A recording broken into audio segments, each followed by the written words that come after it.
पंतप्रधान नरेंद्र मोदी यांनी नुकताच अटल टनेलचं इनॉग्रेशन केलं, अटल टनेलचं उद्घाटन केलेलं आहे आणि हा जो काही बोगदा आहे तर तो आता भरपूर चर्चेमध्ये आलाय. याचे बरेचसे रिझन आहे, जसं की त्याची उंची, तो सगळ्यात उंचीवरती असलेला बोगदा आहे. त्याची लांबी सुद्धा भरपूर मोठी आहे, 9.02 किलोमीटर लांबीचा तो बोगदा आहे. तर या बोगद्यावरती आपल्याला आयोगामार्फत क्वेश्चन बनू शकतो. असाच एक क्वेश्चन तुमच्यासाठी इथे दिलाय.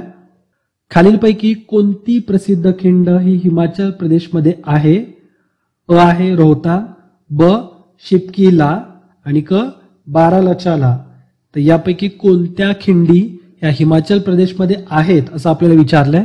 असे जॉग्राफिकल क्वेश्चन आपल्याला आयोग विचारतो. एखादा विषय चर्चेमध्ये असतो मात्र त्या रिलेटेड कोर सब्जेक्टला लिंक करून ते विचारतात. तिथं जॉग्राफी संदर्भात क्वेश्चन आपल्याला विचारला आहे.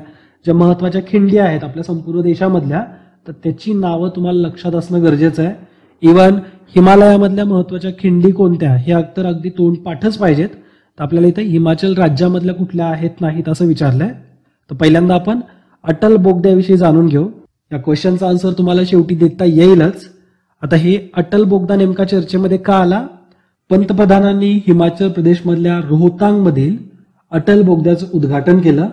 आता रोहतांग जो काही रोहतांग पास आहे, रोहतांग पास म्हणजे काय, तर रोहतांग जी खिंड जी आहे तर ती जवळपास 3978 मीटर उंचीवरती हिमाचल प्रदेशमध्ये, जे की हिमालयाच्या पीर पंजार रांगेमध्ये येईल.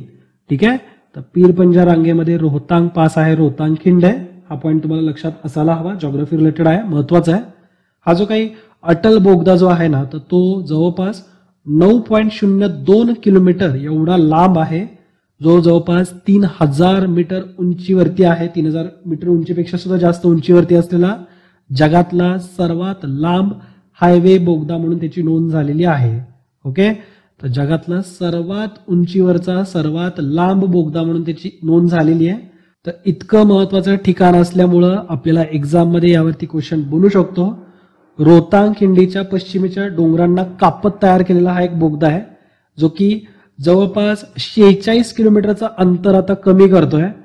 सोलांग व्हॅली आणि सिसू तर या दरम्यानचं एकूण अंतरापैकी 46 किलोमीटरचं अंतर हे आता कमी झालेलं आहे.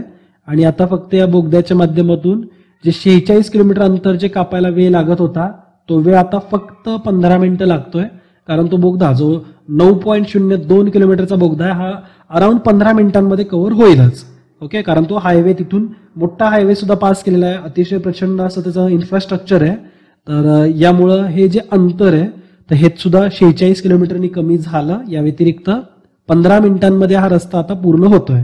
ओके, म्हणजे 15 मिनिटांमध्ये आपण ते डिस्टन्स कव्हर करू शकतो.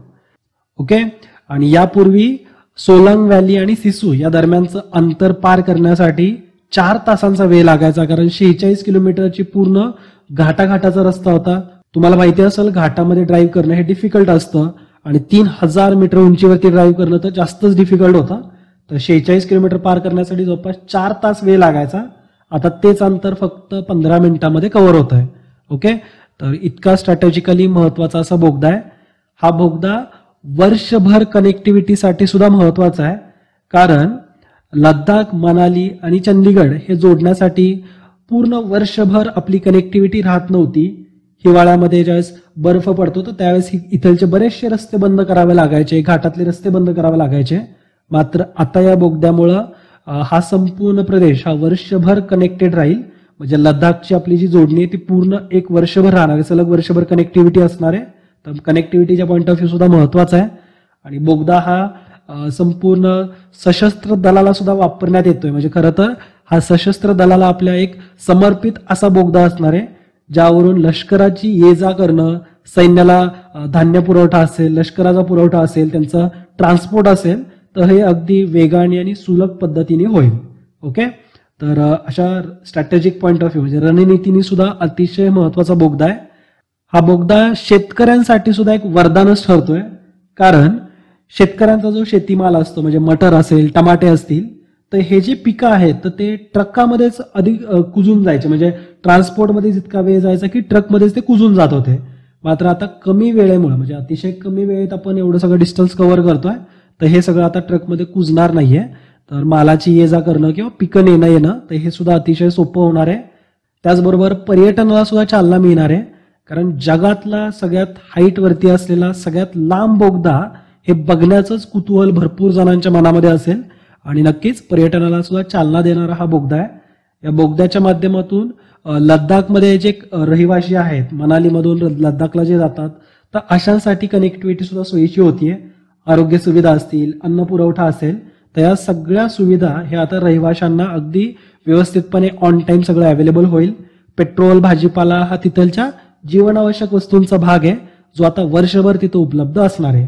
तुम्हाला मे बी तुम्ही ऐकलं असेल किंवा नाही, मात्र असे जे काही असे आपले जे ठिकाणं आहेत की जिथं कनेक्टिव्हिटीचा प्रॉब्लेम येतो ना, तर त्या भागांमध्ये पेट्रोल किंवा भाजीपाला, गॅस, तर अशा गोष्टींचा नेहमीच तुटवडा असतो. वर्षभर तिथं पुरवठा होत नाही. तुम्ही आपण शहरांमध्ये राहतो किंवा आपल्या गावांमध्ये असा काही प्रॉब्लेम नाहीये, ट्रान्सपोर्टचा इश्यू होत नाही, तर म्हणून आपल्याला वाटतं की या गोष्टी अगदी सहज उपलब्ध असतील. पण मित्रांनो, तसं नाहीये. भारताच्या बऱ्याचशा कानाकोपऱ्यांमध्ये असे प्रॉब्लेम आहेत की तिथं वर्षातले काहीच दिवस ताजा भाजीपाला किंवा पेट्रोल, गॅस अशा सुविधा मिळतात आणि वर्षभरात बरेचसे दिवस हे सगळं उपलब्धच होत नाही. मात्र अशा प्रकारच्या इन्फ्रास्ट्रक्चरमुळे नक्कीच आपल्या देशाला फायदा होईलच. ओके, जो मी तुम्हाला क्वेश्चन विचारलाय ना, त्याच्याकडे आपण येऊ. मी तुम्हाला काय विचारलं की या 3 खिंडींपैकी कुठली खिंड ही हिमाचल प्रदेशमध्ये आहे.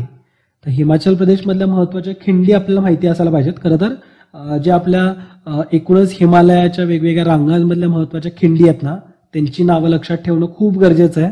जर मी तुम्हाला याचं उत्तर जर सांगितलं तर रोहतांग जी खिंड आहे तर ती हिमाचलमध्ये आहेच. या व्यतिरिक्त हिमाचल प्रदेशमधलीच अतिशय प्रसिद्ध खिंड आहे ती म्हणजे बारा लच्चाला. तर ही खिंड सुद्धा खूप प्रसिद्ध आहे, हे नाव तुम्हाला लक्षात असायला पाहिजे.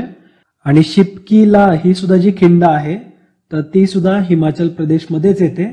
हिमाचल प्रदेश आणि तिबेटचा जो भाग आहे तर त्याला कनेक्टिव्हिटी म्हणून ही खिंड वापरली जाते.